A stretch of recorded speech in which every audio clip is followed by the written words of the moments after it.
before I bring on my next guest, I would like to remind you that I am available for teen and preteen coaching. So if you know a teenager or a preteen that is in need of some emotional management tools or some confidence boosting, I would love to help them. Also, I am now an international high school exchange coordinator, so I will be looking for host families to host high school exchange students. If that's something you've ever thought about, reach out and let's talk. Welcome, everybody, to Soul Quest. I'm happy to have local Jairo Morales in the studio today. And he goes by Jay mostly, right? That's correct, Jay.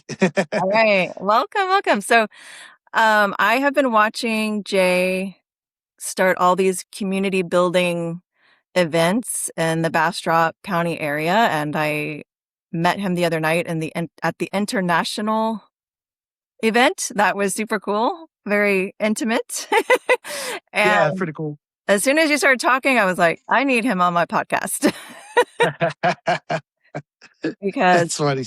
it sounds like you have a lot of really cool stories to share and a lot of challenges that you've learned from. So that's what this podcast is all about, is just learning about people's stories, their soul journey, and all the challenges that have actually turned into blessings. And I would love to hear more about that. So let's start with where you were born and what your childhood was like. Tell us about it. Yeah, first and foremost, thank you, Sharon, for allowing me to be on this podcast. I feel super honored. Honestly, we went a few days ago, and it's like we're already here on a podcast with you. So thank you for allowing us share a story of resilience, and it was pretty cool how we connected through community outreach, which is international community hangout, and it's really cool to see people connect. And this is the purpose of it, connecting people, right? Especially here, locals from Bastrop, right? But yeah, starting off a little with where I was born. I'm originally from Guatemala. A lot of people do mission trips there. It's the country right after Mexico. Super beautiful. It's underrated. Gorgeous, gorgeous country. But we left there when I was 3 years old. Can you imagine? I was a baby. So we were more brought up in Toronto, Canada. That's where we lived for about 10 years. Our parents, we migrated up there to try to become Canadian citizens. And sure enough, we were able to do that. We became Canadian citizens. And then after that, we were like, well, let's take off to the USA. So we became USA citizens. And I thank Canada because it was kind of like a bridge. And one of the cool childhood memories I have as a Canadian was leaving the hose outside and waking up in the morning and there was a skating rink outside. So it was one of my childhood memories. I love Canada as much as I love the States too. It's so beautiful. We just recently went up to Oregon, Washington, and I'm like, United States is amazing too. So, but yeah, we have 3 citizenships, believe it or not. It's pretty wild. That's so cool. That's so cool. Awesome. Yeah. What were any challenges that you had growing up? I mean, do you remember back when you were, I mean, I'm sure that's hard to remember, but do you remember anything happening in Canada that kind of made you feel out of place or missing home or anything? It's actually pretty wild because being our family, an immigrant family that migrated to Canada, I mean, it's 2 different worlds completely. Canada is very multicultural, so I grew up with everything from Jamaicans to Indians to just very multicultural city, right? And when we first arrived, it was pretty wild because we were just, we came with a small little vehicle with I think a couple of luggages, and being in living in project housing.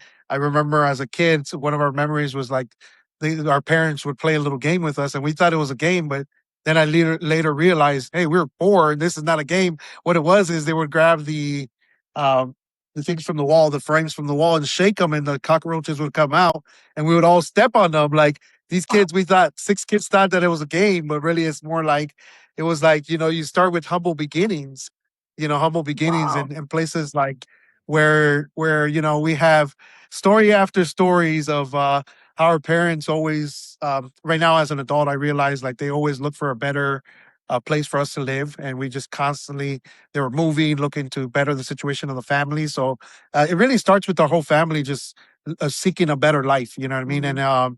yeah, it's pretty wild when you think back and you think of those memories. You're like, wow, we were kids thinking that we're playing a game, but really we didn't realize that you're poor until you hang out with somebody that's rich.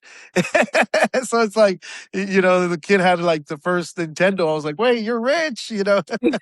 So it's pretty wild to grow up that way.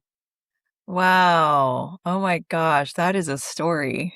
God, stepped Yeah, out of yeah. college. I don't know. I just started pretty crazy to start off that way, but just growing up in a neighborhood like that, it was pretty wild. I remember that even like in the area we were at, it was just there was a lot of like the drug dealers and all, so they would like be hiding some of their stash under our vehicle. Our parents went outside trying to protect the family. It was wild, like just little Wow. stories like that I remember. And Salvation Army would give us a bag full of trash. No, I'm sorry, not trash, a trash bag full of toys for Christmas. And Mm, it was so cool as kids, to get the first game of Operation. And, I was like, wow, those memories of growing up poor. And then like later on in life, you see, you get an opportunity to have a little bit more finances and you're just like, you never forget those moments. You know what I mean? They totally. really make you who you are at the end of the day. Yeah, wow, wow. And so when you moved from Toronto to the States, did you move directly to Texas? No, actually, we went to Maryland. That's where I met Mm. my wife. We Aw. met her. It's an incredible story, actually. I met her when I think I was 17. We're high school Aw. sweethearts kind of deal. And the love story with us is really funny because I was working in pest control. I was recently out of high school and I would pick her up at school. She was the last year senior. I would pick her up in this pest control truck. and that's love. You're 17, 18 years old. I'm like, hey, I got some rats in the back, like in a trap. And it's just like the things you do when you're young, Oh. you look back and you just laugh at it because like my wife would remember me as we were going on a date in our car. Like I would open up the middle console and be like, "You want some candy?" Like that was my thing back in the day. And but anyways, yeah, we were so young and we actually got married at ni- uh she was 19, I was 20. So we got married at a really young age. Um I don't have any regrets. She does. No, I'm just kidding.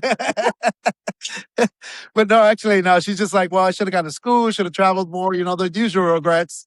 But it was more like there's some pros and cons to being married young. Yeah. You kind of grow up together, form a family together. Go overcome obstacles together as a couple, and you learn how to grow together. So it's pretty cool. Like, so I tell everybody, like, if you don't like my wife, I pretty much raised her. We're I think 42 now. We're 42 now, so we're not. I don't think we're super old, but growing up together as we're basically teens. You know what I mean? And it was pretty wild. We got married the Friday by the court. Saturday was like a church blessing, and then Sunday we were on an airplane back over here to Oh. Texas. So yeah, because we before that, prior to that, our brothers and we were in the middle of a basement in a cold winter in Maryland, and one of them just had an idea like, guys, I'm tired of this snow. Let's find somewhere hot. So we looked for Florida. We went and checked it. It wasn't really our deal. And then we came to Texas, and my brother just happened to get a contract in a house. And we're like, we're moving to Texas. We're moving. So like 6, 7 single men, with motorcycles and cars it was the Fast and Furious era. So it was like our cars were like this low to the ground. Oh, I remember that. Ran Yeah.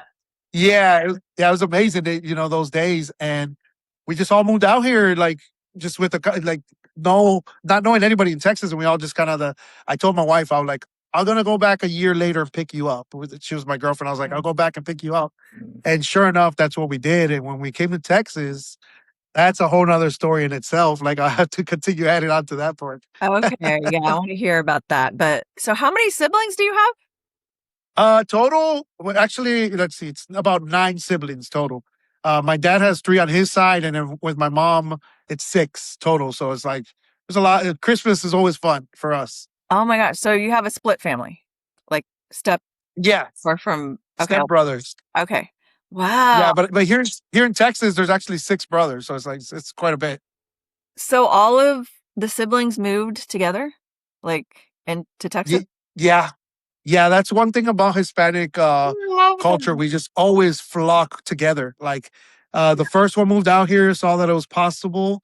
saw that it was opportunity, and we just all kind of came out here after that. Like, and that's part of our story too. Like they all moved from. We originally found Round Rock, and we were there. I remember there was just one light at 35. Uh-huh. Now it's like IKEA, everything, the big old shopping center. Yeah. So that's when we first. And you're looking back, you're like, man, I should have brought more property. Yeah. Yeah, Round Rock has been yeah, I used to live in Round Rock twice, I lived there. So, yeah, and the first time there was hardly anything. Yeah, and Wow. now it's like exploded. It's like Hell City. Yeah, I know, yeah, and that's why I moved to Bastrop because I wanted a little less, commotion. Yeah, yeah. And Bastrop's so chill. We love it. It's still kind of Yeah. country vibe, so we love Yeah. it. Yeah, yeah. Hopefully it stays that way for a little bit. Yeah, honestly, honestly. Alright, so then did you move from Round Rock to Page? Yes, to Bastrop Page area. And that story is pretty wild. That's the one that I had kind Yeah. of commented to you over there. So it's in 2008 the economy hit real bad, and we just Yeah. found ourselves with my wife not being able to pay our mortgage, and we lost our home to foreclosure. Uh-huh. And it was a sad time, very dark years because, I still remember most of my extended family was already out here in Bastrop, and they had all bought properties, but I was kind of like fighting the whole moving over here. And it was just kind of like one of those things that it just kind of naturally happened where we lost our home to foreclosure. We ended up in a trailer over here with my parents. And I just remember like, wow, this is where we've come to be. So, but in that time, I call it kind of the dark ages because we also were excited to have our first baby. And when we went to regular doctor checkup at Georgetown, they said the doctor checked the baby and said, "Oh, I'm sorry, but this fetus is dead. Like, there's no life." And I just kind of looked at him like, "Really, dude? Like, my wife's here. Like, can you say it in a better way?" He says, "Oh, I'm so sorry. That's very normal for you people your age to lose babies like that." And like for us, it was like literally heaven fell on our heads, and we were like, well, I guess we'll continue trying. So we had a fear of not being able to have babies. It was a real Mhm. fear, and so we lost two babies in the womb. Well, my wife, right? Mhm. She had miscarriages, and now today, fast forward way forward, we have an 18-year-old daughter. She just graduated from Bastrop High School. She's on her way to go to with irony Round Rock to study to be an esthetician.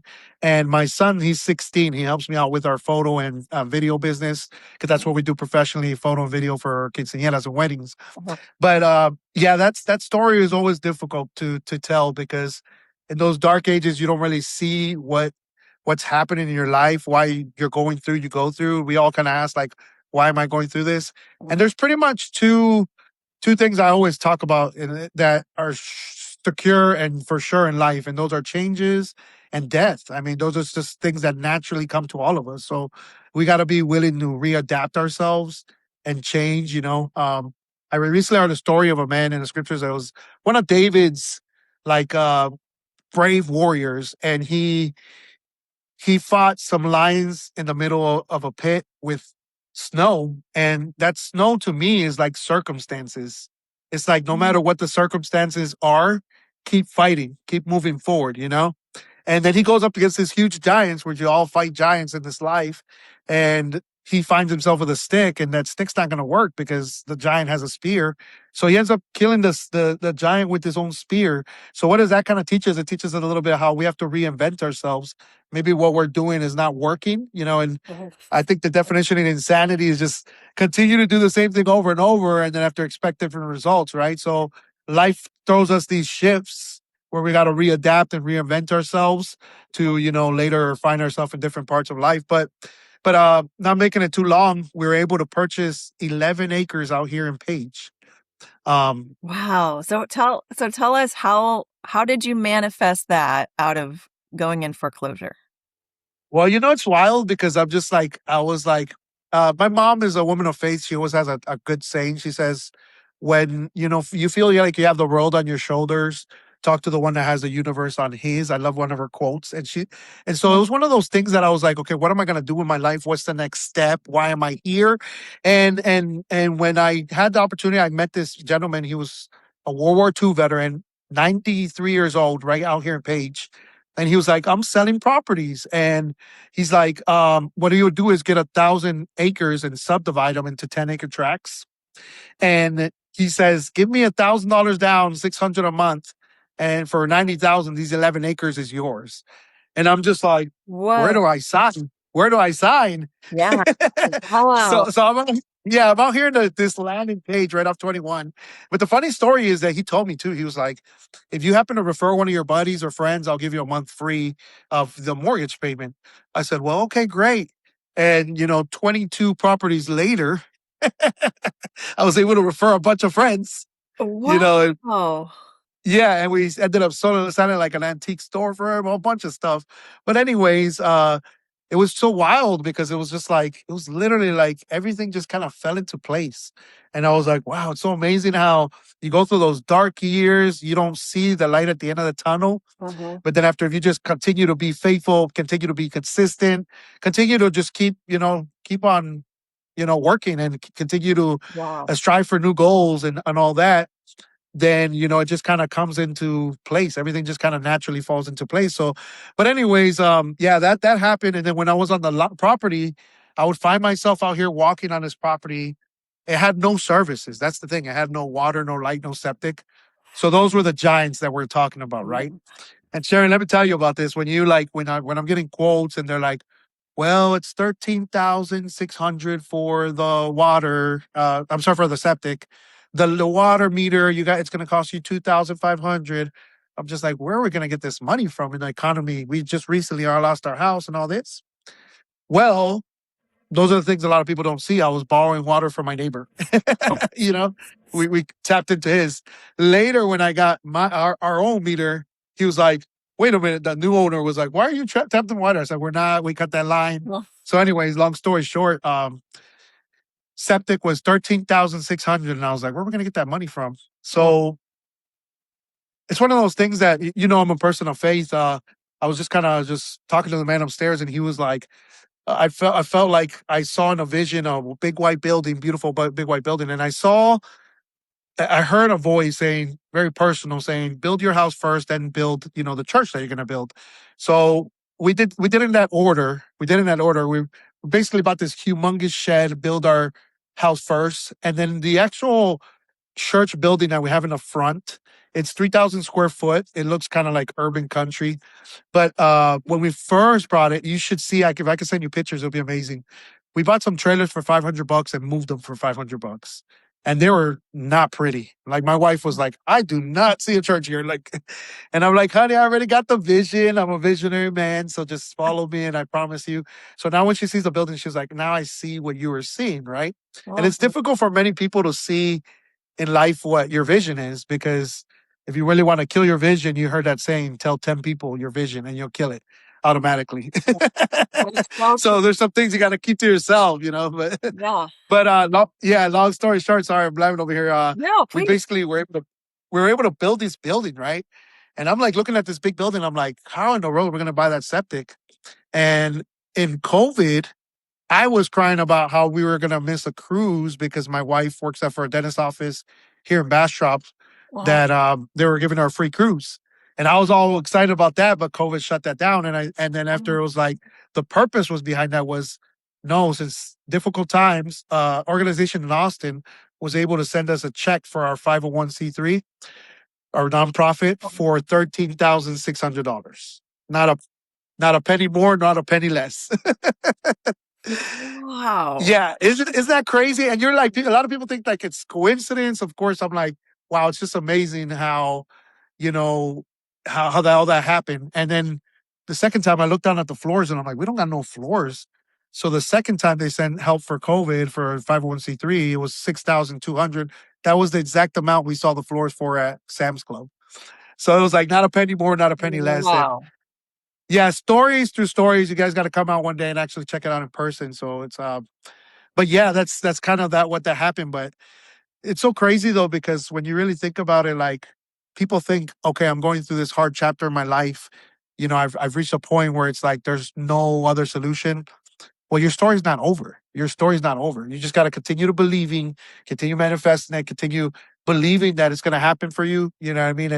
And the world just has a way of bringing people together. And I love that's why we're doing community Mm. events because recently somebody was like, "Oh, I'm selling a house," and then the other person's like, "I'm buying a house." Like you two should be connected.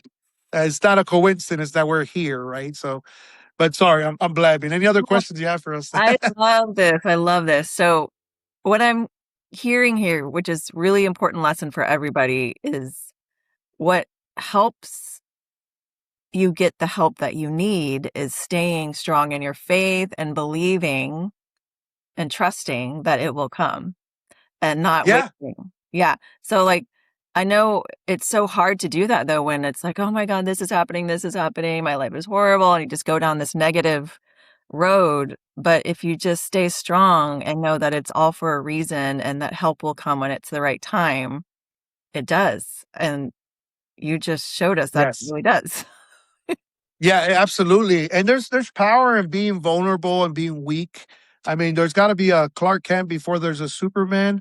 Mhm. So I tell people all the time when you are going through those difficult times, try to it's okay to get out there, walk and cry, get out your system, you know what I mean, and just sit in nature and just kind of reflect on the things that we should be grateful for. I have a brother-in-law. He was just like, one day I heard him saying like, oh, the pool on the boat is like really small, the pool on the cruise was really small. I didn't like that it was small, and I said, you should listen to yourself. I mean, you got to gain perspective that there's people across the world. Like in Venezuela not too long ago, there was a lady under the rubble 11 days breastfeeding her three children, and that's how she survived. So there's always going to be somebody going through a more difficult time, through a more difficult situation. I'll share something very personal and recent, but normally our schedule is very full, about 80 weddings and quinceañeras a year. And this month was like, okay, we had three cancellations. People are really feeling the economy. What are you going to do? And when I got that news as one of the providers of my household, I just kind of wait. I said, let me take a walk outside. I cried it out, got some fresh air, regained perspective. And I said, you know what? Everything is going to be okay. We're going to be okay. You know what I mean? So worry is just one of those things that it gets in your head, Mhm. and uh, and you really got to learn how to control those emotions. I want to share a story with you, Okay. a couple of them. Go ahead. One of them is the wakeboarding story. I don't know if I went through a midlife crisis between like 34 and 38, but started doing all these extreme sports. And I skydived on Father's Day uh, because I said, if something happens, they're going to remember me. And jumping out those planes, the person that motivated me was actually the actor Will Smith.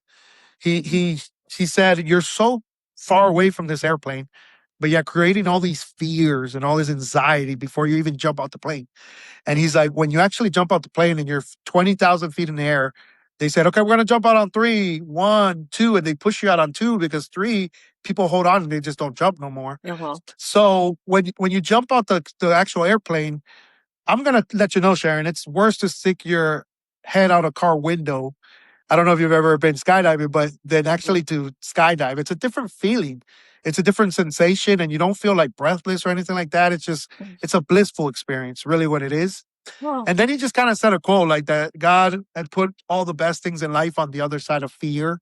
uh-huh. So like sometimes fear is like it's a controller. It's like an emotion that you guys got to learn. We have to learn to kind of regulate because we create all these fears and we're not even near the place that we think we're gonna be. Right. So you're like, oh no, my story, I'm done for. No, you're not done for. Like this is just the beginning. There's people that reinvent themselves at 85 years old. You know what I mean? it's not it's not your end. It's just the beginning, is what I'll tell everybody that's listening to your podcast today. I love that. Yeah. Wow. I know I have never gone skydiving, but just thinking about it, my feet are sweating. It's not as bad as you think. Honestly, it's really not as Okay. bad as you I think. maybe I'll push myself to do it one day. That sounds like a really good exercise in letting go of fear, actually. Yeah, it's amazing. And also it's like the teachings that you teach your kids, because remember, I'm gonna speak to all the parents here today. Your kids are watching you. And I remember those crazy years. Like I was like, you know what, I'm gonna do surfing, I'm gonna do wakeboarding. And they had a little wakeboarding park right here on 71 where I was like, let's go out there, guys. I'm gonna wakeboard today. I'm gonna get a cable park and we're gonna wakeboard. Oh, beautiful cat, by the way. Okay. So I jump on this wakeboard, long story short, and I fall over and over and over Yeah, again. I've done that, yeah. And yeah, and you know what? My kids are just looking at me and my wife's like, "Okay, honey, just quit. Just quit. Like you just got to quit." And I said, "There's a good kind of stubborn," which I said, "No, I'm going to teach my kids that you never quit." Oh, And it was so embarrassing that even the professionals that were out there, they're like, "This guy's pitiful. Please let me help him." So I find some stranger like lifting up my butt, trying to get me up on this wakeboard. uh-huh. I'm holding on to the cable. And Sharon, guess what? I get up on the cable, on the wakeboard. I go once around the pond and I find myself heading to a ramp. And I said, "Oh, I'm not ready for this yet." Just kind of let go. Uh-huh. And sure enough, I kind of take the lap of victory around the pond with my wakeboard in hand. I tell my kids, "Guys, here's a lesson. Don't ever give up. Don't ever give up." I love that. No matter how ridiculous you look. Yeah. Yeah, I went through that in my 20s. Okay. My boyfriend at the time was really into wakeboarding, and so I had to get into it, so Oh, I tried every weekend I tried to get up, get up, get up, and I was like, "No, I'm gonna do yeah. it, I'm gonna do it," and then I Yeah. finally did it, and I lasted about a minute, and then I'd fall, but that fall really hurts, that fall. It's like, Yes. "Bang." Oh gosh, so then get up again, and it's like, "Bang," and after a Yeah. couple of those, I was like, "You know what? The fall is just not worth it," so I just I Ah, stopped no, you doing gave it. up. But Did you ever stand up though? Did you ever stand up? I did stand up, and so I felt like that was my goal accomplished, and I was like, "You know what? I don't even know if I like this that much," so but I did it, and that's what matters. That's a- that's awesome. That's so cool. Honestly, yeah, it's just one of those things that Uh-oh. We lost him. He'll be back. got disconnected for a minute there. That's okay, that's okay. Go ahead. Yeah. Oh no, it's once you've actually felt the thrill of you could do it, then you all of a sudden like, "Hey, I'm capable of this. I could do Mhm. it." You know what I mean? So, was it on Lake Austin or Lake Travis that you did it? Yeah, it was a freezing Lake Austin, yeah. Oof. Oof. Another factor. But yeah, honestly, this life is you have to just continue trying it out. And it's like for young people too, I always tell them because we work with a lot of teens and stuff, and we tell them, guys, a lot of people think their life is like A to B, right? Mhm. They're expecting perfection out of life. It's not like that. It's more like I like to compare it like a spider web. All the decisions, all the people you meet, all the opportunities that come up, it just goes building your life. I feel like that's so much more of a better way to put it, you know what I mean? Because they just think it's like a straight line. Yeah. You're not gonna be where your parents are at. So they've been building for 40 years. You Mhm. just started, you're like a brand new marriage. Yeah, totally, and so that web of possibilities and the web of connections is what is exciting actually, like, to think about, like, who am I gonna meet today that's gonna change my life, or gonna introduce me to somebody that's gonna change my life, and that's Yeah. what you're doing for people when you create these community events, and you're so really good at connecting and making sure everyone feels like they're part of the community, like, you're really good at that. Thank you so much. We appreciate it. I think it has to do with the events that we do, that Mhm. we're just so used to all the drama, all the toxicity. I'm like, am I toxic? And I'm just kidding. I'm like, because you're used to dealing around hectic situations. So if you're dealing with a crazy bride and all the bridesmaids and all the quinceañeras and the moms going crazy, like it's just normal to us. Like I'll Uh-huh. show up to a quinceañera on a Saturday and it's pouring rain and I walk in there, and the little girl's like crying, like, "Oh, I don't like my makeup. It's raining. My party's ruined." And I just walk in there and they're like, "Hey, rain is such a blessing. Texas needs it. If you see, like, man, somebody loves you that they send so much blessing from heaven. Like, it's amazing and it just changes their face. You know what I mean? Because we Yeah. are creators of the atmosphere that we walk into. You know what I mean? So if you come in all negative with all kinds of hatred in your heart, then it's just going to create that space. And we don't want that. We want a place that people can feel safe, everybody can feel welcome, you know what I mean? And whatever walk in life you are, because it's case by case. Mhm. Everybody's walked through different situations. We deal with a lot of uh, teens that come from like Honduras, and they're not raised with their dad. You know what I mean? So we Yeah. gotta motivate them to be, become responsible adults and help them, teach them how to change a tire, show them how to do an oil change. These things are so super important because they don't have no dad to teach them that. So, but yeah, Wow. And so are you doing this through your church? yeah, yes, partly through the church, but then after also we're doing a lot of community events that are just for mental health. It doesn't have to Mm. do anything with religion or politics or anything like that. We try to steer away from that. Uh-huh. So what we do is, like, for example, walk and talk. I don't know if I mentioned walk and talk to you. It's every third Monday of the month here in Bastrop. Guys come out. It's welcome to absolutely everybody, dogs, kids, And what we do is just take a moment, get off our cell phone because there's so much toxicity on our cell phone every single day, and it'll just drain you mentally, Yeah. emotionally, spiritually, everything. It just drains you. So walk and talk was created with that purpose where people could just come out, get out their phone and just walk and talk, just basically the same conversation we're having here. Let's have it at the park in the middle of the greenery. So, but Yeah. yeah, a lot of community events coming up, a lot more too. Cool, cool. So, okay, I did go to one of your walk and talk. It was super hot. I was walking with your daughter. Um, Yes, yes. and then I've been to the international one, but I haven't gone. I know you had a networking one that was at Yoli's, didn't you? Correct. Yeah, that was for business and nonprofits. And Okay. there's another one coming up real soon. The next event we're having is a ladies' night. A Cool. ladies' night. My brother's going to be DJing and MCing, and Oh, it's going to be for the ladies out there at Jalisco's next Friday. It's just an opportunity for cool. the moms to get away, leave the kids with the husband, come hang out. That's so And cool. yeah, yeah, and we're trying to get connected with other groups. Like we're meeting wonderful people like yourself, and then maybe even like the Bastrop's moms groups, Yeah. because we're trying to get all these groups connected. I mean, we're all kind of doing a common purpose, which is connecting people together. That's Mhm. truly what it's about.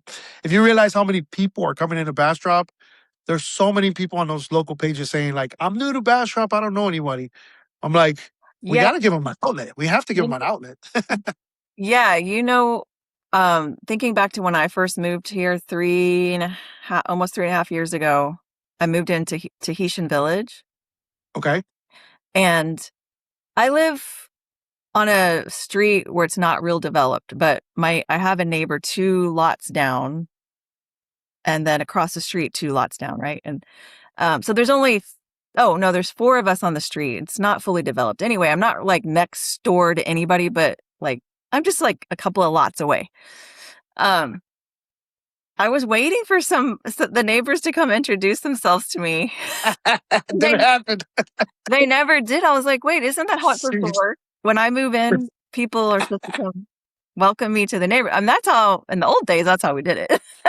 Yeah. Um, Yeah. but then I talked to, like, a younger girl, and she was like, "Oh, no, you're supposed to go talk to them." I was like, "Really? Okay, if that's how we do it these days." So I would just wait for them to be outside, and then I'd go running out there, be like, "Hi, I'm your new neighbor." I just really wanted that, like, and I kept trying to put together, like, newcomers group, "Come on, let's get together." And then some people get offended that I'm just doing newcomers, and I was like, "Oh god, I just want Oh my goodness. Oh someone my to goodness. feel like."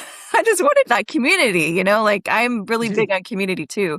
And then I got to a point where Yeah. I was like, I started a spiritual group that I would do, like, it was a spiritual book club for a while, and then we just turned it into just normal spiritual. I did that for a while, and then I was like, "Oh, I do backyard, music shows in my backyard sometimes, and I invite the neighbors, and, I That's meet cool. I meet new neighbors sometimes, like, I'll just put it out on the Tahitian Facebook group." So I like doing that stuff too, but you're really good at, doing it like, in a grand way, and you have all this energy about you that it's, like, fun, it's like, "Oh, come on, yeah, let's do this." Thank you. Thank you so much. Feel so humble that you would even recognize that in us. And likewise, you too. When we met you guys, it was so amazing just to meet you guys out there at that event. Like we could just feel that you guys have a sincere, genuine, and authentic heart, and that love community and people. And Mhm. that's really the people you want to connect with. You know what I mean? Because there's so much need out here. And it's funny that you said that. Like there's a lot of things that are being lost in humans. And Yeah, all this AI and all this great stuff that we're moving towards technology, it's good in a way, it's good, but at the same time, we're losing a lot of things in the process, which is that yeah, human connection, like your neighbor coming out. So I live on 11 acres. I don't hardly ever see my neighbors, yeah. right? Uh, So I kind of do my. I live in the country, but I do my business in the city. Like I'm all around. But it's so funny though because my wife and my son, they'll be super happy being at home watching Netflix, not talking to a living soul. Me and my daughter, we're complete opposite. We're very extroverted. We're like, no, we need to get out to the city. We need to get to the people, meet the people, Yeah. make new connections. And I feel like that's truly what it's about. You know what I mean? Like getting other humans and united in community. You know what I mean? It's great because Yes. we all definitely have the same struggles. We all go through a lot of same stuff. And right now, it's just like an economy that we're going through right now. I've been telling the people same thing over and over. Like, you're not alone. You're not alone. A lot of us are with you in that same boat. And then on top of that, like, if you feel like you're gonna not be able to make it through, like the birds wake up every day and they go find their food. You know what I mean? So it's out there for them. So why isn't it out there for us too? You know, the provision and everything our you need for our Yeah. family. So Totally. I love that. Yeah. And so I going back, I'm still curious about your church. So you put a church on your land. yes, yes. And so people come to your church like on Sundays? Yeah. Yeah. So Oh, Hispanic church, we've been open for about 12 to 13 years. And cool. it started in a little house, like a house here Mhm. in Page. Okay. And it was just it was a regular house and it was like my wife and we're like she's like, this is where church is gonna start. Well, all things great start small somewhere. Uh-huh. And you know, it was this is very personal to tell, but like it was very difficult for my wife like to see like a bigger vision of a church and people and connecting with community because when we were just meeting in that house, you know, there was a point where like uh we were in the middle of a meeting, a Bible study, and a little mice just runs by. And then the owner's like, oh, that's normal. And I'm like, wait. So it was really hard for us to envision something bigger out of something so small in a house. You know what I mean? So, but anyways, we were jumping back and forth, renting other properties, other churches, meeting there. And then we started building our own building here. I think it built about 4 or 5 years ago back. Well, And so the Spanish church is a little grown. Now we have a full speaking English church as well. Um, and wow. that's it from 11 to 12. And it's crazy. I've never ever thought about quitting the Spanish church, but the English church, I've had more struggles. And I'm like, I've thought about quitting it a lot, you Yeah. know, but at the same time, community events had brought out new peoples to realize what we're doing out here, and it kind of grew a little bit. So now we're up to about 3 families, 4 families. But at the beginning, it's really rough when you're there just by yourself and it's your family. To get your family to join up on the vision is really tough. You know what I mean? Yeah. Like because you're not seeing results, and humans we get frustrated when we don't see results. Our human side, we're just like, I want to see the results now. But Uh-huh. it's not like that. The best things in life to build, it takes a lot of time, you know, and those are like seeds that you plant. Think about that. Like the human heart is probably the hardest material on planet Earth. Harder than mines in Africa. You know what I mean? So it's like somebody said one time too, and I love this saying that it was like the humans are the most valuable thing on this earth. They say you want to find where the most richest, wealthiest place is on earth. It's actually a cemetery. And why? Why would they say that? Is because at that cemetery, so many people's dreams died. So many people's, you know, their hope and the things that they were trying to accomplish in life, they never accomplished it. So I'm like, you must do your best, you know, while we're living, while we have a breath of air in our lungs. You know, if you're really striving to do something, do it. I think we're talking about reinventing and also I don't want to gear it to a different part, but when I wasn't always a photographer and videographer. We've been doing that for 5 years now. But I was in a truck driving donation clothing, and I would do a route in Killeen and come back. And Sharon, it's so crazy because I saw and I was like, I'm a creative person. Like I feel like that's something I should be doing photography. But photography is it's a whole world in itself. So, anyways, long story short, I started listening to tutorials on YouTube for about 2 years. And a guy called Peter McKinnon did like 8 hacks for product photography, and it just skyrocketed there. Jumping from one camera to another, you know, I've had 6 cameras throughout when I started, and it was like I would do a photo session of headshots here for 10 people, and that's how I would buy my first lens. You know what I mean? So it's like the struggle of. So now when a lot of people see, they're like, "How do you guys find so much success in the quinceañera wedding business?" I'm like, what you're not seeing is like the huge chunk of iceberg under the water. You're seeing just the tip of what's coming up above it. You know what I mean? So it's like I tell people, whatever you want to be in this life, you're only like 30 hours away from YouTube tutorials. That is so true. I I think, mean, just reinvent yourself. You know what I mean? There's still time. So yeah. like I said, there's only two things in his life: changes and death. And you would think that both of them don't have a solution, but I could give you the solution for both if you really want it. I love it. I love it. Oh, that's Yeah. so many good lessons here. Wow. So, um, you've been 5 years doing the wedding and quinceanera business. Do you do any other Yes. photography? Like, if I, Yes. Both. We're hybrid. So we okay, do the pictures, and okay. then I also have my sister-in-law helping me with the pictures on the events, and she's a wonderful photographer. And then we also I do more of the video and on the day of for video side. Yeah. So yeah, we built teams. At one point, we had like three teams out there, so it was like three events a weekend. And we told my brother, okay, we got to slow down a little bit too because we're going a little bit too. But it was cool to see the need out there and these quinceañeras. Have you ever been a quinceañera before? No, I would love to go to one. Nobody's I'm gonna right. invite you to one. I'm gonna invite you to one. They're open invite. Just take some earplugs because the Oh, really? music's really loud, You're really open loud. invite? Yeah, really loud. But the thing is, the tradition is amazing. The tradition is amazing. Obviously, it's a coming of age party for these 15-year-old Yeah. girls. And the cool thing is, like that sometimes it's the last time that they're with their grandparents and dressed up and the pictures, they're worth a thousand words. They become timeless because it's that one time you get the whole family together looking good. But Sharon, this is something crazy about my community, the Spanish community. They'll spend $35,000 on a quinceañera. And then you go to their house and like, man, you gotta fix your house, like your priorities, people. But tradition is so strong Yeah. within the community; they want to have it.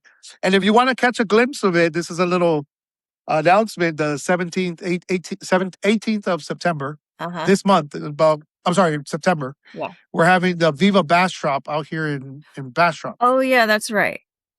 Did you see that? I Yeah, it's a I Hispanic Heritage Month celebration. I marked it down, but let me mark it again. Okay. Yeah, and we're doing the entertainment portion. So I'll give you a little glimpse of what's going down. We're gonna have quinceañeras parading in their dress. Ooh. Uh, Yeah, and then we're also gonna have mariachis, folklorico, traditional Mexican clothing. Also, people in their jerseys from their soccer teams from their different international movements and stuff. So it's great. So it's gonna be like a repeat of the international hangout, but it's so cool and this is for everybody. This is not just the Hispanic community. This is a celebration for Hispanic community, and we have our line dancing, kind of like how Footloose and all those Uh-huh. line dances that people do. We have our line dance, and it's called Payaso Rodeo and Caballo Dorado. And then you'll see 100 teens out there doing the exact same steps. It just blows your mind. You're like, oh, it's amazing. You just Oh, feel like you transported to Mexico or Guatemala. oh, that's so cool.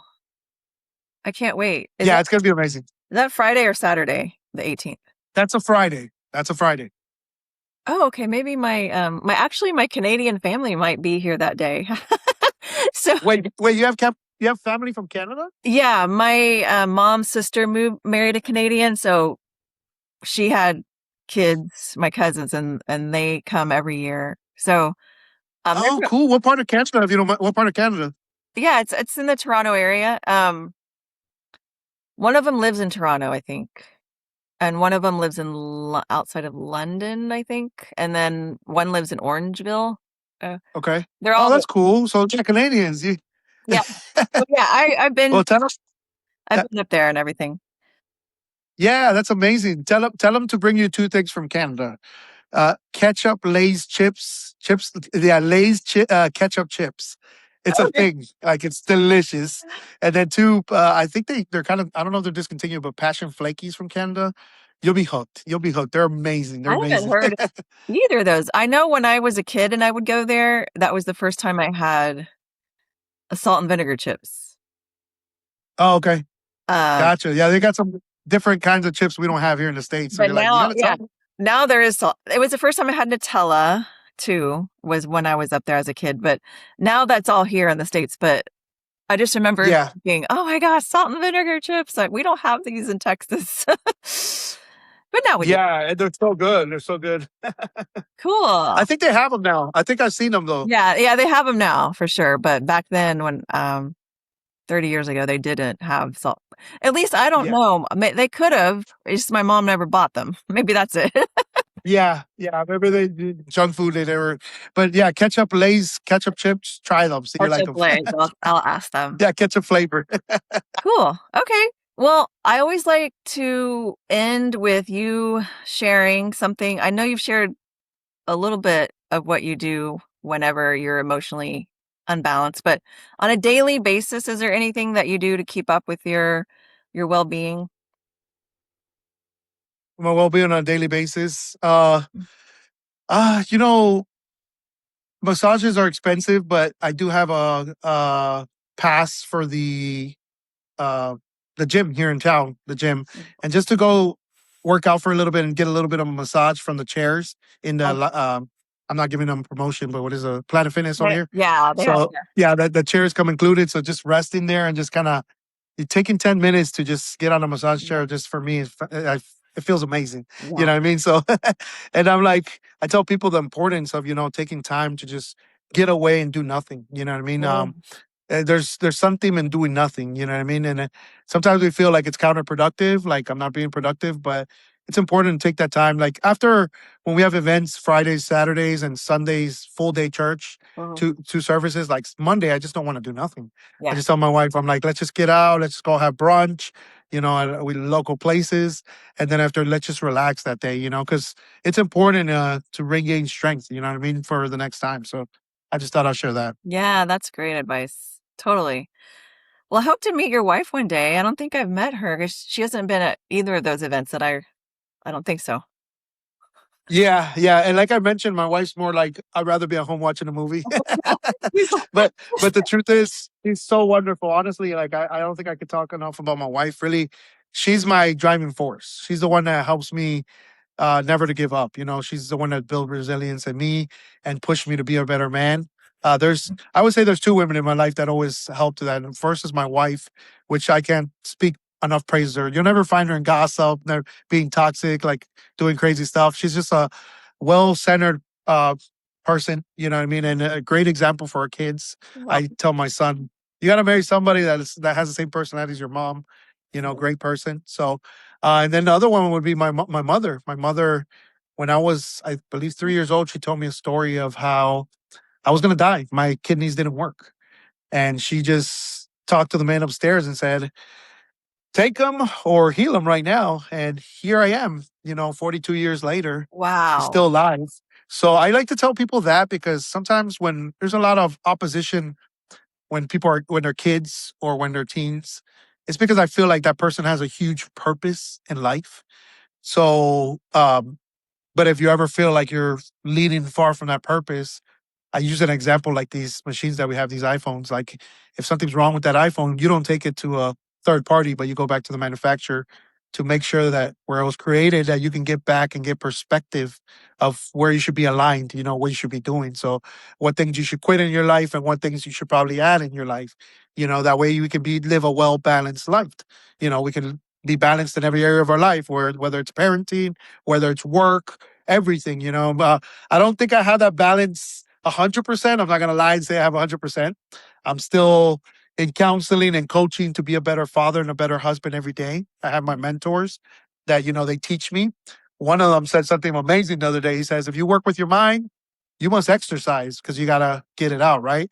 And he's like, "And if you work with your physical hands, you're doing something physical. You need to take a rest. Your body needs to rest, and you need to do something with your mind." So I love that. I love that example. It was like a super Yeah, amazing, right? That's great advice. totally. Yeah. Wow. Yeah. So just get connected to your purpose. I think we all have purpose. You know what I mean? And finding it, that's part of the fun, the adventure of finding it. Totally. Yeah. The journey is the best part. Absolutely. I had a Absolutely. dream actually like many years ago. I woke up from a dream and I kept hearing that as I was coming out of my dream. It's about the journey, not the I know there's a famous quote of that, but it was like it's the journey, not the destination. It's the journey. I kept hearing that and I was like, okay, there's some kind of message I'm getting here. Yeah. It's the truth. It's the truth. Well, we just recently took a huge travel vacation, 9 days. We went into Washington, Oregon, and Mhm. the California coast. Yeah. Sharon, just beautiful. You know, it's beautiful. Anything West Coast is beautiful, right? But I was telling my wife, we've been to mountains with blue waters. We've been to beaches. Thank the Lord that we've had the opportunities of doing that. But I'm like, when you really realize that it's not about those destinations, it's all about the adventure when you get there. Uh-huh. Like the stories you hear along the way, the people you meet. That's always what it's about. Yeah. So people like they focus on those beautiful mountains and beautiful lakesides and stuff, but the truth is, it's the people you meet on the way. Yeah, yeah. Honestly. Yeah, so true. This has been so great. Thank you, Jay, for spending time with me, and I can't wait to share this story with people. Yeah, absolutely. And they can reach out to me whenever they need anything. I mean, we're here for anything, just friendship, connections, whether it's business wise, spiritual wise. If they need advice, we're here to help out in any way that we possibly can because we're here to serve. So thank you so much for having me on your podcast. I appreciate that.